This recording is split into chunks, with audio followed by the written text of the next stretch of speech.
안녕하세요. 친절한 꼰대씨입니다.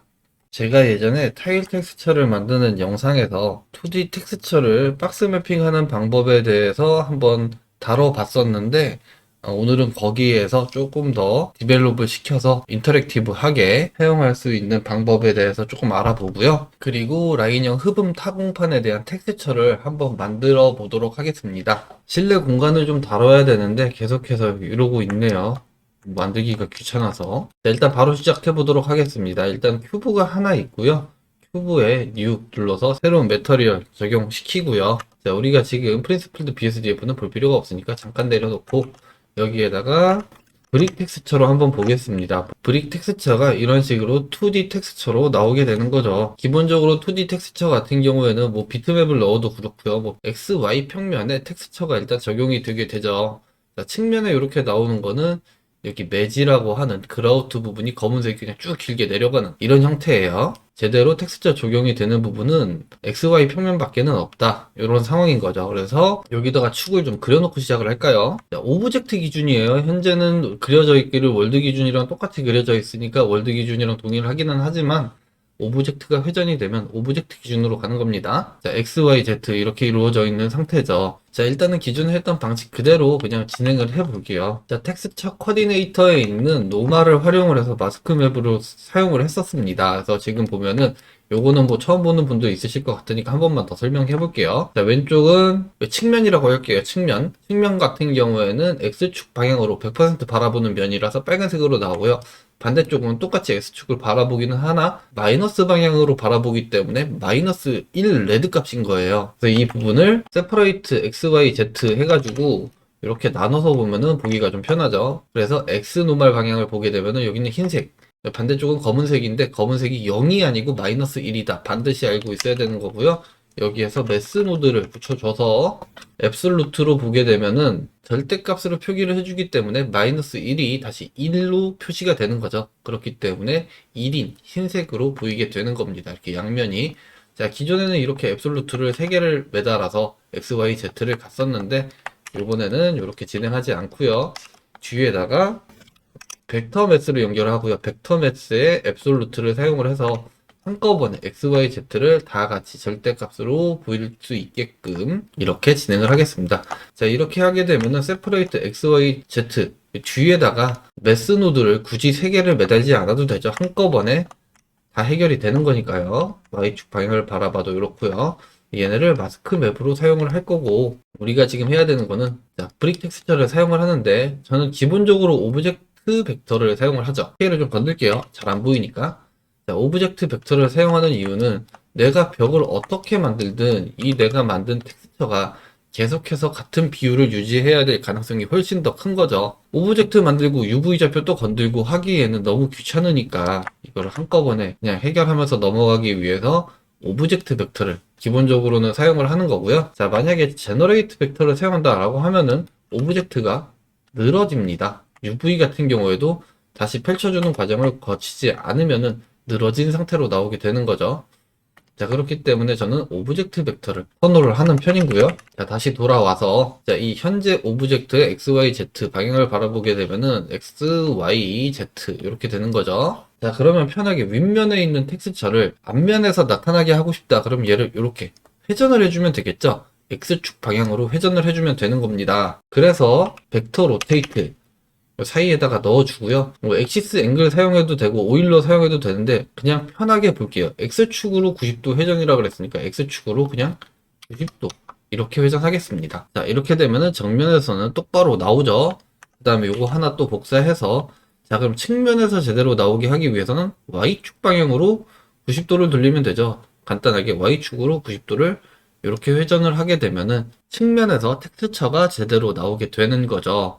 자, 그러면 얘네를 가지고 섞어주면 되는데 어떻게 섞어주면 될까 한번 볼게요. 자, 일단 믹스 RGB 가져다 놓고요. 자, 세퍼레이트 XYZ에 X를 봤더니 자, 요렇게 연결했을 때 요 측면 요 부분이 제대로 나오는 거니까 여기서 하얀색 부분에 얘가 들어가면 되겠죠. 그래서 현재는 텍스처를 넣는 과정이 아니고 벡터를 만드는 과정이에요. 그렇기 때문에 앞에 있는 브릭 텍스처를 연결을 하는 게 아니고 세퍼레이트 XYZ에 X를 팩터로 사용을 하고요. 하얀색 부분에 제대로 나왔던 벡터 연결해주면 되는 거죠. 자, 위에가 검은색, 밑에가 흰색이죠. 0번, 1번. RGB 값 0, 1 생각해 보시면 되세요. 그래서 이렇게 연결을 하고요. 자, 그리고 윗면 같은 경우에는 원래 제대로 나왔죠. 원래 제대로 나왔던 부분, 검은색 부분. 검은색이 여기도 있고 여기도 있지만 현재는 윗면만 보는 거죠. 원래 제대로 나왔던 부분은 아무것도 연결이 되지 않았던 그냥 오브젝트 벡터니까 이렇게 연결을 해주는 거죠. 그리고 나서 얘를 벡터로 넣어주고 미리 보기 하게 되면은 이렇게 두 개는 제대로 나오고요. 자, 그 다음에 앞면에 대해서 또 한번 섞어줘야겠죠. 자, 앞면을 보니까 Y 이렇게 나오는 거고요. 그래서 믹스 그대로 가지고 들어가는데 Y를 팩터로 이렇게 넣어주고요. 이거 어지러워지네요. 잘 보셔야겠네요.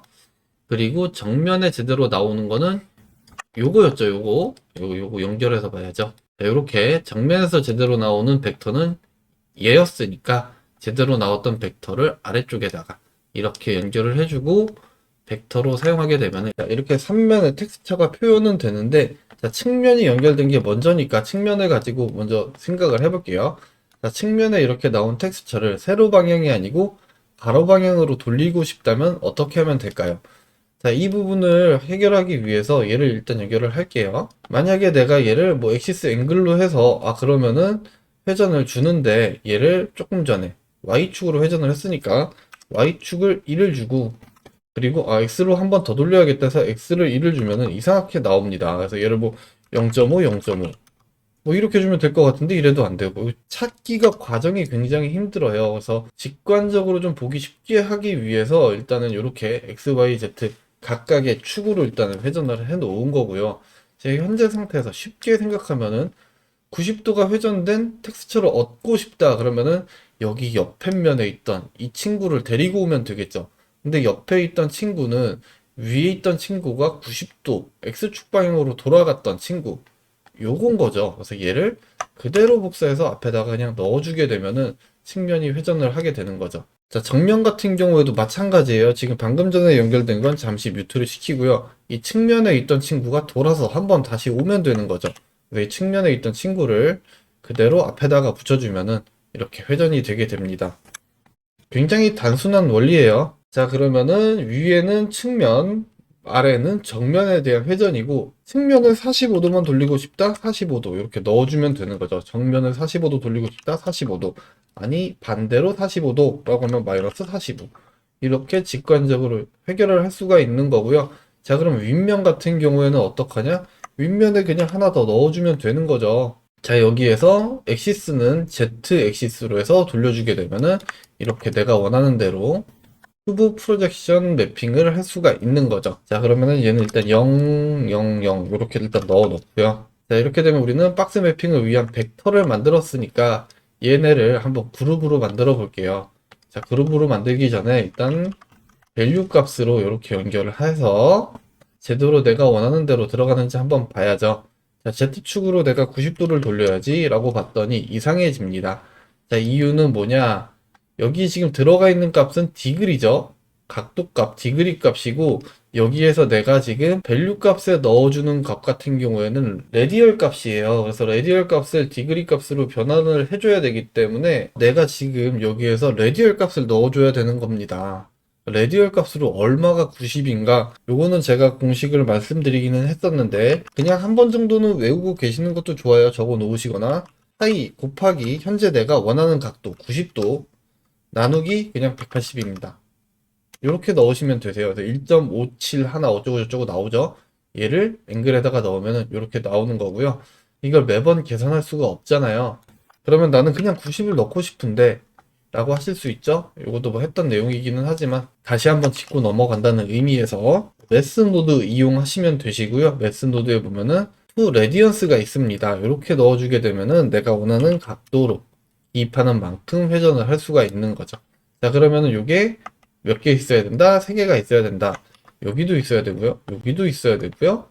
그리고 여기도 있어야겠죠.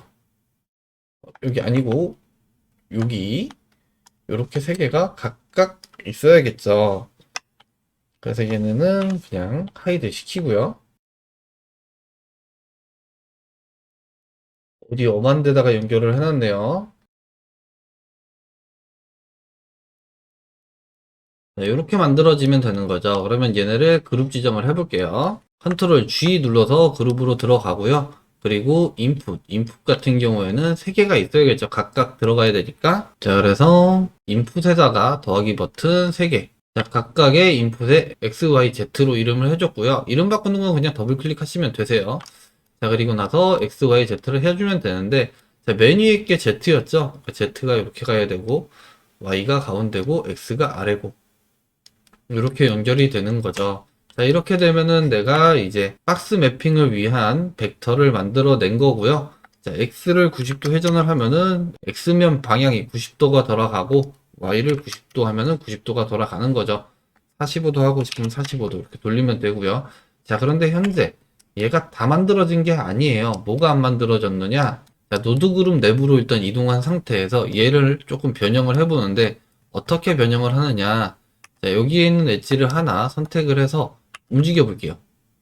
이렇게 찌그러져 버리죠. 자, 왜 이러느냐? 자, 지금 선택한 해당 면 같은 경우에는 노말 방향이 X축을 다 바라보는 것도 아니고 Y를 다 바라보는 것도 아니죠. 결국은 섞여 버리는 겁니다. 두 개의 노말 방향이 섞여 버리기 때문에 원치 않은 결과가 나오는 거고요. 그래서 박스 매핑 같은 경우에는 정확하게 얘기하면 큐브 프로젝션 매핑이라고 볼 수 있겠죠. 그러니까 한 방향에서 무조건 찍어 눌러야 되는 거예요. 그래서 그 찍어 누르는 방향에 대한 기준점을 잡아줘야 되는 겁니다. 자, 그래서 여기 다시 X, Y, Z 여기 나온 거 얘네만 미리 보기를 해볼게요. X를 봤더니 자, 여기 측면에서만 보여야 되고 완전히 흰색이어야 되는데 얘가 완전히 흰색이 아니에요. 조금만 더 가볼까요? 이렇게 움직여 보면은 움직일수록 점점 회색이 묻어나는 거죠. 결국은 얘가 위에서 바라봤을 때 X축도 바라보고 Y축도 바라보는데 Y축으로 바라보는 면이 늘어날수록 회색이 점점 많이 생기는 거고요. 결국은 완전히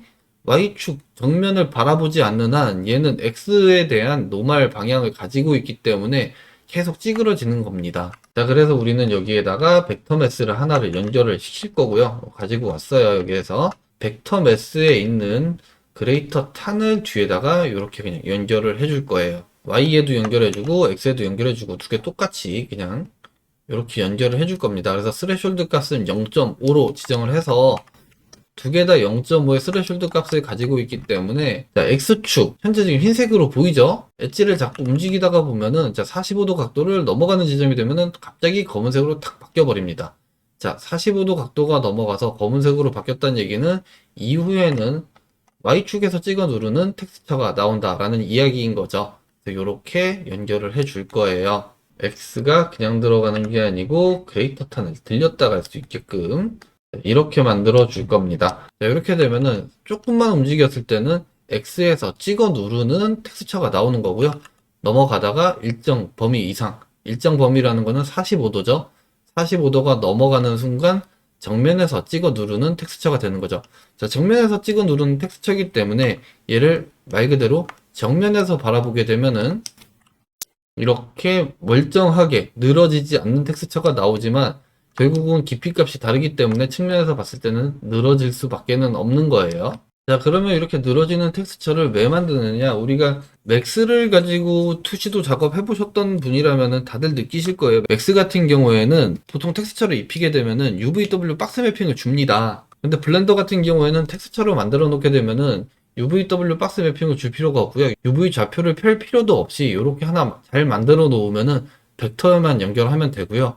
애초에 재질을 만들어서 저장을 할 때 이렇게 벡터를 만들어서 넣어 놓게 되면은 항상 스케일에 맞는 박스 매핑을 할 수 있는 거죠. 그래서 이렇게 만들어 놓는 거고요. 뭐 스케일 조정하고 하는 거는 이후에 다시 볼게요. 스케일 조정하는 거는 쉽게 보면은 여기에다가 매핑 노드나 벡터 매스 노드를 연결을 해주면 돼요. 그래서 여기서 스케일 조정하면 되는 거니까 전혀 문제가 되지가 않죠. 자, 그러면은 라인 타공판 타공 흡음보드 한번 텍스처 작업을 해서 해당 텍스처도 이렇게 박스 매핑 한번 해보도록 해볼게요. 자, 우선은 사진을 먼저 보도록 하겠습니다. 이 사진 보면은 뭔지 다 아실 거예요, 아마. 제가 시공 이미지는 준비한 게 없어가지고 이렇게 그냥 샘플 이미지로만 보여드리고요. 두 가지가 있는데 제품이 규격이 다른 거예요. 얘는 3203이라고 규격이 보통 나오고요. 얘는 1603 이렇게 나오는데 이게 무슨 뜻이냐?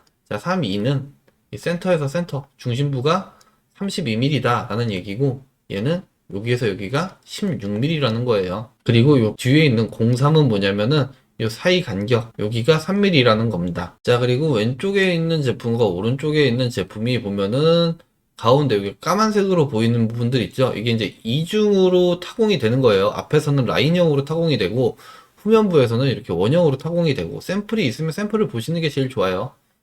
이게 원형으로 타공이 되어 있는 거예요. 그 뒤에 부직포가 붙어 있어서 여기가 검은색으로 보이는 거고요. 자, 그런데 이 타공의 패턴이 약간 다릅니다. 얘는 이렇게 타공이 되어 있고, 얘는 이렇게 지그재그로 되어 있고, 제가 오늘 만들어 볼 건 요거고요. 요것도 한번 만들어 보세요. 그리 어렵지 않을 거예요. 사이즈에 대한 부분은 제가 미리 다 측정을 해 놨는데, 여기 있는 타공 구멍 같은 경우에는 한 약 10mm 정도가 되고요. 그리고 구멍과 구멍 사이의 간격은 대략 한 16mm 정도가 됩니다. 그래서 여기에서 여기까지는 32mm가 되는 거죠. 32mm. 결국은 구멍 두 개의 중심부가 32mm가 떨어져 있어요. 그래서 이 패턴을 한번 만들어 보도록 할게요. 자, 이렇게 평면 하나 만들어서 시작을 할게요. 자, 맨 처음 해볼 것은 타공 구멍을 먼저 만들어 볼게요. 타공 구멍은 몇 번 만들어 봤죠.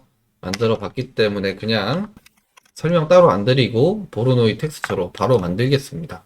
보로노이 텍스처에 랜덤 값을 0으로 주고, 이 뒤에다가 매스 노드 넣어주고요.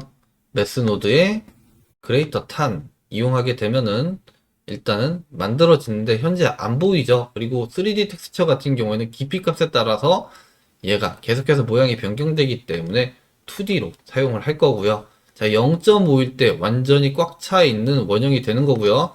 0.1을 가게 되면 이렇게 살짝 작아지고 0이 되면 완전히 없어지는 거죠. 자, 그리고 현재 이 전체 사이즈를 보면은 하나, 둘, 셋, 넷, 5칸이죠.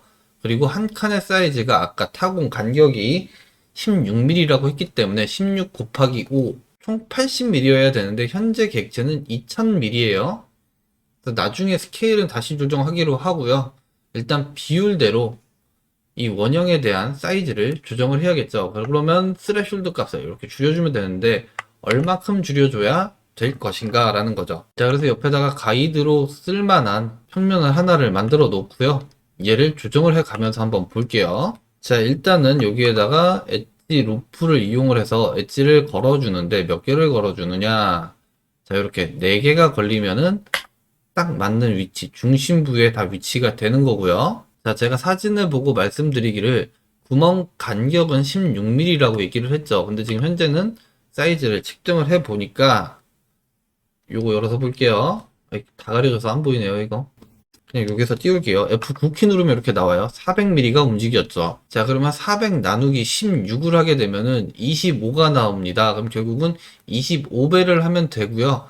구멍에 대한 사이즈는 제가 지금 현재 10mm를 만들 거니까 10mm 곱하기 25를 해서 총 250mm의 구멍 사이즈를 만들면 되는 거겠죠. 자, 그러면 얘를 일단 베벨 명령어로 125mm를 하게 되면은 이 구멍 간격이 250mm가 되는 거겠죠. 그래서 구멍은 요만큼 사이즈가 돼야 되는 거예요. 요거랑 똑같이 얘를 맞추기 위해서 어떻게 해야 되느냐? 결국은 10mm 나누기 16mm. 현재 구멍 사이즈의 중심 간격 이렇게 해보면은 0.625라는 값이 나오고요. 전체 비율에서 구멍의 비율은 0.625%인 거죠. 0.625%인데 이거는 1 기준일 때 0.625고 현재는 0.5가 꽉 찬 원이니까 자, 1의 절반인 0.5로 내려갔으니까 얘도 나누기 2를 해주는 거죠. 그러면 0.3125 여기에 있는 밸류 값을 0.3125 이렇게 해주면은 구멍의 사이즈가 이렇게 동일하게 되는 것을 알 수가 있죠. 이렇게 정확하게 떨어지죠. 자, 그럼 구멍은 일단은 만들었고요. 자, 그런데 이 구멍이 위아래 지금 세로로 라인 타공을 만들 거예요. 세로 같은 경우에는 16mm 간격으로 갔는데 가로 같은 경우에는 32mm 간격으로 갔었죠. 그래서 중간에 있는 하나가 없어져야 되는데 요거는 없애지 않을 겁니다. 왜냐면 다른 텍스처로 위에서 덮어 올릴 거기 때문에 굳이 지우지 않을 거예요. 자, 그러면 구멍은 일단 만들었고요. 구멍을 만들었으니까 다음에는 라인을 한번 만들어 보도록 할게요. 라인 같은 경우에는 이 보로노이 텍스처를 그대로 사용해서 만들어도 되는데 요랬을 때 약간 문제가 있어요. 한번 보여드릴게요. 자, 이렇게 보로노이 텍스처를 활용을 하는데 오브젝트 벡터 연결해서 한쪽 방향으로만 로테이션을 하게 되면은 이런 식으로 라인이 만들어지기는 합니다. 근데 이게 문제가 뭐냐면은 자, 높이 값이 변경되면 얘가 커졌다, 작아졌다 계속 이래요. 이러면 안 되겠죠? 그래서 보로노이 텍스처를 사용하지는 않을 거고요. 저는 웨이브 텍스처를 그냥 사용하도록 할게요. 텍스처 코디네이터에서 뜯어와가지고 사용을 해도 돼요. 근데 저는 그냥 웨이브 랭스 말고 웨이브 텍스처 요걸 가지고 한번 만들어 보도록 할게요. 아, 그리고 죄송하지만 위에 거 잠깐 다시 다녀올게요. 여기에서 제가 오브젝트 벡터로 연결을 해놨어야 되는데 요걸 안 해놨네요. 오브젝트 벡터를 연결을 해놓고 여기 있는 스케일을 2.5로 절반으로 줄여서 5칸을 다시 만들겠습니다. 자, 그리고 나서 웨이브 텍스처 다시 보도록 할게요. 자, 웨이브 텍스처 같은 경우에도 똑같이 일단 오브젝트 벡터를 사용을 할 거고요. 현재 동그라미를 봤을 때 딱 5칸이 들어가야죠. 그러니까 일단 1을 넣고 보는 거예요. 스케일을 1을 넣었을 때 몇 칸이 들어가는가 딱 안 떨어집니다. 제가 예전에도 말씀드렸듯이 이 웨이브 텍스처 같은 경우에는 사인파예요. 그렇기 때문에 기본적으로 파이 넣어줘야 딱 떨어지는 값을 볼 수가 있는 거고요. 해당 값을 기준으로 나누거나 더하거나 뭘 해줘야 이 칸을 정확하게 볼 수가 있습니다. 자, 파이 나누기 2를 했더니 1, 2, 3, 4, 5, 6, 7, 8, 9, 10, 10칸이죠. 그럼 결국은 파이 나누기 4 이렇게 해줘야 5칸이 나오는 거죠. 자, 그리고 중심부 같은 경우에도 맞아서 들어가는 것을 확인을 할 수가 있죠. 자, 그러면 이 웨이브 텍스처를 그대로 연결을 해주고요.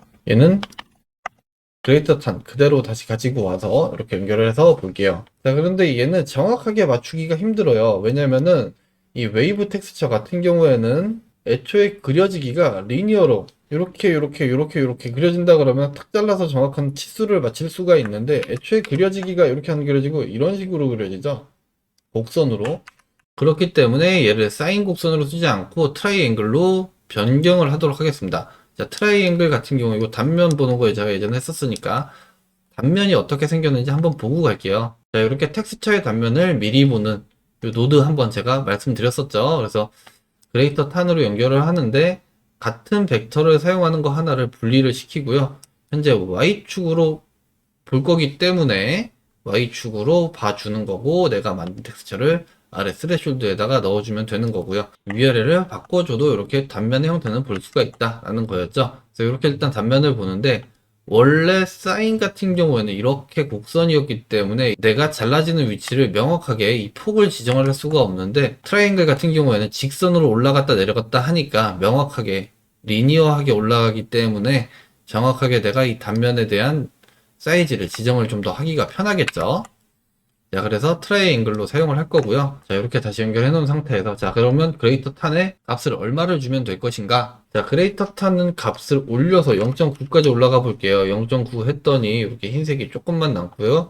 0.99 하게 되니까 더 조금 남고 1이 됐을 때는 사라집니다. 반대로 0.1로 내려가면 조금 남고요. 0이 되면은 끝나는 거죠. 자, 결국은 전체의 폭을 1이라고 보면 되는 거겠죠. 최대 폭이 1이라고 보면 되는 거고 제품의 규격을 봤을 때 32mm 중 3mm가 라인 타공 부분이었죠. 3 나누기 32mm를 하게 되면은 0.99375라는 값이 나오죠. 0.09375 이렇게 하게 되면은 3mm의 라인 타공 부분이 생기는 거죠. 자, 이 부분이 명확하게 맞는지 또 확인을 해 봐야 될까요?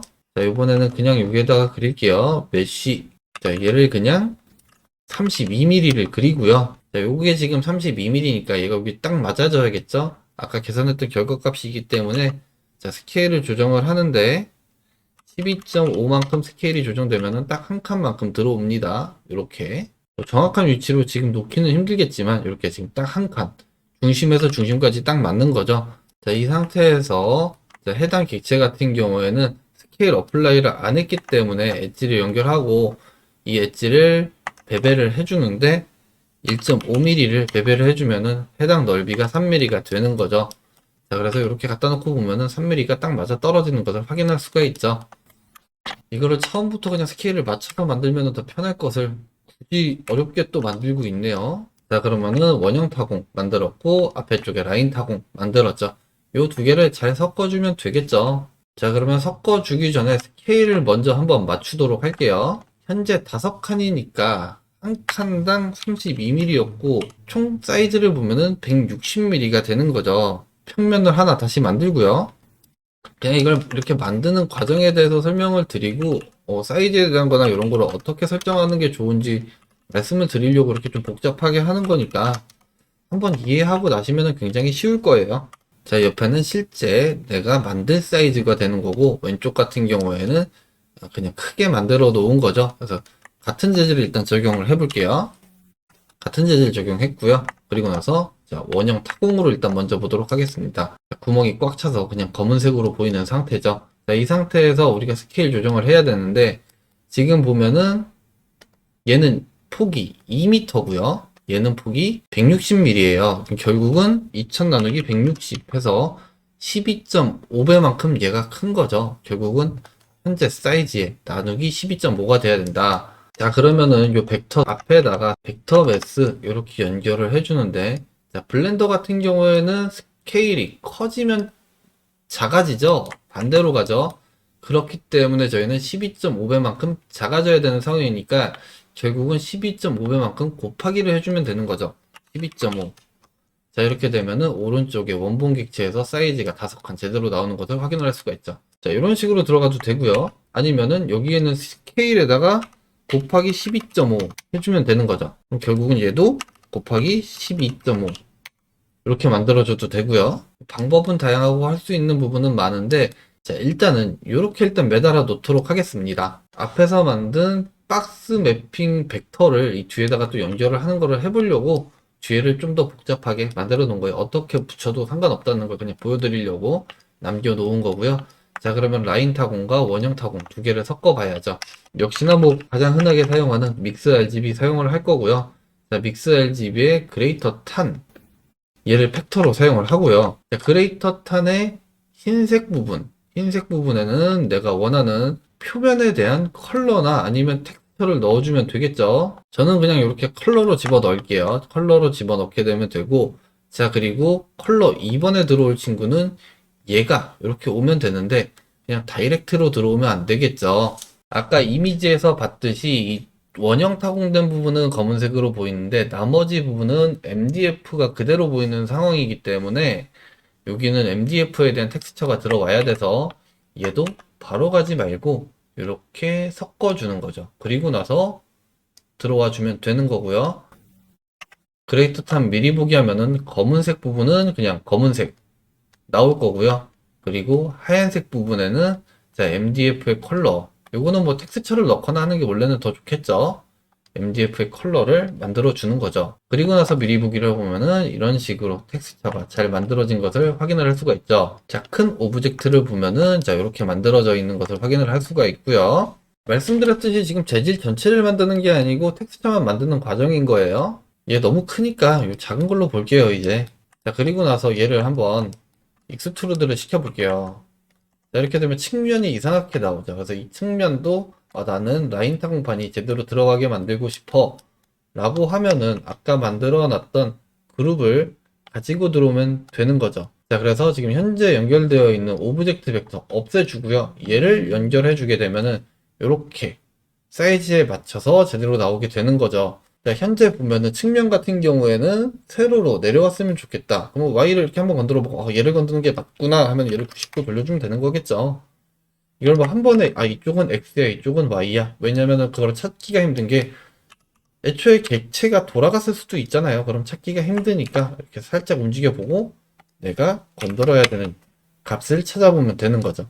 자, 이렇게 큰 오브젝트 같은 경우에도 그냥 이렇게 편하게 사용할 수가 있는 거겠죠. 자, 그럼 반대로 이렇게 오브젝트가 두 개가 있는데 얘만 가로로 돌리고 싶다라고 하면 어떻게 하면 좋을까요? 방법은 몇 가지가 있을 수 있는데, 자, 첫 번째 방법은 여기에 있는 박스 벡터 얘를 분리를 시켜서 수정을 할 수도 있고요. 아니면은 더 간단하게 볼 수 있는 방법은 여기에서 그냥 오리진을 이렇게 회전을 해주는 거죠. 그렇게 되면은 굳이 이 그룹을 건들지 않고 깨서 새로운 그룹을 만들지 않고 해당 객체에만 방향을 설정을 할 수가 있는 거죠. 뭐 이런 식으로 활용을 하시면 되실 것 같아요. 자, 그러면 이렇게 만들어진 텍스처를 프린스플드 BSDF에 베이스 컬러로 일단 넣어주고요. 컬러가 너무 구리기는 하네요. 그냥 구리게 넣을게요. 자, 이런 식으로 만들어주면 될 것 같고, 자, 이후에 이 라인 타공판 같은 경우에는 실질적으로 라인 타공에 대한 깊이감이 있기 때문에 측면으로 많이 돌아가게 되면은 이 가운데 원형 타공 부분이 안 보이는 게 정상이겠죠? 근데 계속 보여지게 되니까 이런 부분들을 조금 더 건드려주고 싶다라고 하면은 디스플레이스먼트를 사용을 하면 되겠죠? 옵션에 세팅, 컴포니 디스플레이스먼트 사용을 해서 디스플레이스먼트 맵에다가 넣어주면 되는데 어떤 걸 넣을 거느냐? 여기서 최종적으로 만들어진 이 비트맵이 아닌 제가 봤을 때는 이 라인 타공 요거만 들어가도 충분할 것 같아요. 그래서 이 라인 타공에 대한 부분만 헤이트 맵으로 들어가고요. 그리고 여기에서 디스플레이스먼트 연결을 해주고요. 자, 이렇게 되면 세분화가 되어 있지 않기 때문에 전체가 다 튀어나오는 상황이죠.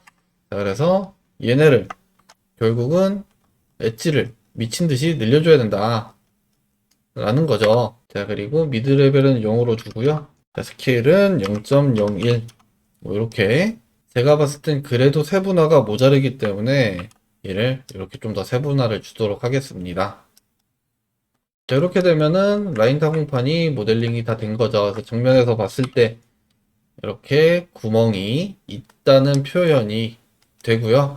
측면으로 이렇게 돌려보게 되면은 디스플레이스먼트에 의해서 측면으로 돌아가면서 해당 구멍이 보이지 않는 이런 효과가 나오는 거죠. 퍼스펙티브로 보게 되면은 이런 식으로 만들어지게 되는 거죠. 자, 그래서 디스플레이스먼트를 사용하게 되면은 실질적으로 면이 너무 많이 쪼개지기는 해요. 그래서 적절히 좀 잘 사용을 하셔야 되실 것 같고요. 자, 그래서 가능하면은 실무에서는 이렇게 너무 무거워지면은 또 스케일이 큰 작업을 하고 하면은 좀 불편할 수 있으니까 이 부분을 디스플레이스먼트보다는 다른 부분을 좀 응용을 해서 재질을 만드는 게 좋을 것 같고요. 제가 영상 녹화하고 나서 생각하다 보니까 레이어 웨이트를 조금 사용을 하면은 좀 될 것 같아서 해보니까 괜찮게 나올 것 같아서 그 부분도 같이 마지막 부분에다가 조금 끼워 넣어 볼게요. 자, 레이어 웨이트를 활용을 하는 거고요. 레이어 웨이트 같은 경우에는 보는 각도에 따라서 정면에서 보게 되면은 이런 식으로 마스크를 넣어주는 거죠. 측면으로 돌리게 되면은 흰색이 나오고 정면에서 바라보는 부분만 검은색이 나오는 프레넬도 있고요. 여기서 페이싱을 이용을 좀 하면 좋을 것 같고요. 자, 오브젝트를 측면으로 돌려놓고 한번 볼게요. 자, 레이어 웨이트를 사용을 하는데 믹스 노드를 같이 사용을 하고요. 자, 여기 있는 스레시홀드 값을 여기다 그대로 넣어야 되는데 블렌더 3.4 같은 경우에는 믹스 플로트가 나와서 여기에 수치를 기입을 할 수가 있는데 제가 지금 녹화하는 버전은 3.3이기 때문에 여기 없어요. 그래서 여기에 그냥 밸류로 이렇게 연결을 해 주도록 하겠습니다. 동일한 값을 그냥 넣어주고요. 밸류 노드는 두 개를 사용을 하고요. 자, 그냥 이렇게 다 연결을 해볼게요. 프레넬로 사용하지 않고 페이싱으로 좀 사용을 하겠습니다. 그리고 스레시홀드 값에 넣으면은 현재로서는 변화가 없는데 자, 아래에 있는 밸류 값, 그러니까 하얀색 측면으로 많이 돌아가면 갈수록 더 얇아지게 만드는 거죠. 0.03 정도. 자, 그럼 끝단이 조금 더 얇아지고요. 그리고 레이어 웨이트의 값을 올려주게 되면은 더 빨리 얇아지는 효과가 나오는 거죠. 자, 이 정도로 해서 하나 일단 만들어 주고요. 그리고 믹스 노드를 하나를 더 사용을 하는데, 자, 여기에서 사용을 하는 거죠. 이 원형 구멍이 옆으로 돌아가게 되면은 원형이 아닌 MDF가 보이게끔 만들어 주는 거죠. 자, 동일한 상황에서 레이어 웨이트 그대로 또 하나 복사하고요. 레이어 웨이트를 복사하는 이유는 값을 조금 변경하기 위해서 복사를 한 거고요. 믹스에다가 넣어 주고요. 자, 정면일 때는 그냥 그대로 검은색이 보이게끔, 그리고 측면으로 돌아가면은 MDF 컬러가 나오게끔 만들어 주고요. 얘를 타공 구멍에다가 넣어 주는 거죠. 자, 일단 이렇게 되면은, 자, 정면에서 바라봤을 때는 검은색이 나오고요. 그리고 옆으로 돌리게 되면은 이렇게 MDF 컬러가 묻혀서 나오는 것이죠. 자, 그런데 정면에서 바라볼 때도 지금 보면은 이 끝단 부분이 너무 색상이 날라버리는 안 좋은 효과가 나오기 때문에 얘를 블렌드 값을 충분히 조정을 해서 사용을 하면 되고요. 자, 만약에 블렌드 값을 조정을 해서 제어하기가 힘들다 싶을 경우에는 여기에서 컬러 램프 노드를 사이에다가 또 추가를 해주는 거죠. 그래서 검은색 부분이 조금 더 많이 보이게끔 만들어주게 되면은 이렇게 측면으로 돌렸을 때 한 번에 MDF 컬러가 나오게 만들 수가 있겠죠. 근데 실질적으로 제가 지금 샘플을 이렇게 봤을 때 한 45도 정도 각도가 돌았을 때 이 MDF가 완벽하게 보이더라고요. 그래서 대충 이 정도 각도 돌았을 때 MDF의 컬러가 완벽하게 나와야 되기 때문에 이 정도로 맞춰주면 될 것 같습니다. 적당한 수치값은 본인이 작업을 해 보시고요. 적당한 값은 찾으면 되는 거니까요. 자, 이런 식으로 정면에서 바라보게 됐을 때는 가운데에 있는 원형 타공이 관찰이 되지만 측면으로 이렇게 돌아갔을 때는 해당 부분이 잘 보이지 않게끔 얼마든지 만드실 수 있을 것 같네요. 자, 이렇게 해서 오늘은 박스 매핑을 하는 것을 한번 알아보고요. 이렇게 목재 흡음판에 대한 텍스처를 한번 만들어 봤습니다. 실질적으로 목재 흡음판 같은 경우에는 이런 식으로 작업하면은 넓은 면에 들어가는 경우가 많기 때문에 너무 무거워질 수는 있을 것 같아요. 그래서 가능하면은 플레이스맵 같은 경우에는 거의 사용을 안 하시고 쓰는 게 훨씬 더 낫지 않을까 싶기는 합니다. 어차피 멀어지게 되면은 얘네들 잘 보이지도 않고 하니까 그래서 뭐 그렇게 좀 사용하시는 게 더 낫지 않을까 싶기도 하고요. 만약에 뭐 작업물의 품질 때문에 디스플레이스먼트 맵을 반드시 좀 쓰고 싶다, 써야겠다 라고 생각이 드시는 경우에는 될 수 있으면은 그냥 세그먼트 무작정 이렇게 늘리지 마시고요. 어댑티브 सब디비전 옵션을 좀 사용하시는 게 더 낫지 않을까 싶네요. 물론 옵션 값은 좀 더 많이 올라가야 되기는 하겠죠. 어찌됐든 이런 식으로 텍스처를 만들어 놓게 되면은 이후부터는 얘를 좀 자유롭게 이렇게 인터랙티브하게 배워가지고 놀면서 이렇게 자유롭게 만들더라도 텍스처가 뭐 늘어지거나 하지 않으니까 훨씬 더 자유롭게 배치가 가능하시겠죠. 자, 그럼 오늘 영상은 여기서 마치도록 하고요. 다음 시간에도 좋은 영상으로 찾아뵙도록 하겠습니다. 감사합니다.